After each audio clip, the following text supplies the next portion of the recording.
আসসালামু আলাইকুম বন্ধুরা, চলে এসেছি বাবা সহকারে। এই সবুজ শ্যামল ঘেরা যে মাঠ, ধান ক্ষেত, এখানে আমরা মানুষ হয়েছে আর কি, জমিতে মানুষ কাজ করতেছে, ভাত নিয়ে এসেছি। আর এখানে আমার বাড়ি থেকে খুব বেশি দূরে না, তারপরেও মোটরসাইকেল নিয়ে এসেছি। বাবাই বলছে যে চলো আজকে মাঠে যাই, ভাত নিয়ে মানুষ হয়েছে, মানুষকে খাওয়াই আসি। চলে এসেছি। ওই যে দূরে দেখতে পাচ্ছেন মানুষ কাজ করতেছে আমাদের ধান খেতে। তো এমন একটা সুন্দর পরিবেশ, যেটা কি বলবো, এখানে দেখছেন যে একটি বটের গাছ রয়েছে পাশে। আমাদের এখানে একটা গভীর নলকূপ, মানে ডিপ টিউবওয়েল যাকে বলা হয়, সেই ডিপ টিউবওয়েল রয়েছে।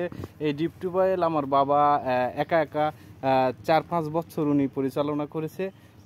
সেই সময় আর কি খুব সুন্দর স্মৃতি আছে ওই সময়ের। তো যাক, আর এই ডিপটি স্থাপন করা হয়েছিল দেশ স্বাধীনের পর 1972 সালে। তো আমার বাবার কাছে কিছু কথা শুনতে চাই। এই আব্বা কিছু একটু বলেন শুনি। ডিপ টিউবওয়েলটা 1972 সালে স্থাপন করা হয়েছে এবং বোরিং দেওয়া হয়েছে।